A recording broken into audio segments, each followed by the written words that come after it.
Galit na galit pa rin, Keith Thurman pinatikos ang maagang paghinto sa laban nila ni Sebastian Fundora.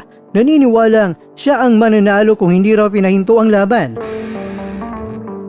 Hindi na itago ni one-time Keith Thurman ang kanyang pagkadismaya matapos ang kanyang kontrobersyal na pagkatalo kay Sebastian Fundora. At ayon kay Thurman, masyadong minadali ng referee ang pagpapatigil sa laban na sana ay naging mas matindi pa ang aksyon. Maganda na sana ang takbo ng laban. Gustong-gusto ng mga fans ang aksyon, pero itinigil ito ng referee ng masyadong maaga. Ani ni Thurman, wala na silang lakas raw na loob na patuloy na iyan ang laban gaya ng mga laban sa mga nakaraang taon. Ayon sa kanya, kinausap siya ng referee at sinabing hindi ititigil ang laban kung magpapakita siya ng mga footwork o galaw ng kanyang mga paa. Git ni Thurman, hindi naman siya nakasandal sa lubid at tumatanggap lamang siya ng mga suntok ni Fundora. Pero bakit raw ay itinigil ito?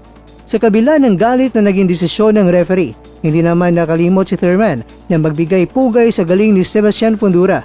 Inamin niya nahirapan siya sa kakaibang uppercut na nagresulta sa kanyang sugat. Manalo, matalo, tabla. Sa tingin ko ay masyadong maagang paghinto. May bubuga pa ako. Siguradong naganda itong si Fundora. Ang dami niyang bumitaw ng suntok. Yung uppercut na tumama sa akin at nagpasugat sa akin ay isang kakaibang suntok na hindi ko pa naranasan noon. Ani ni Thurman.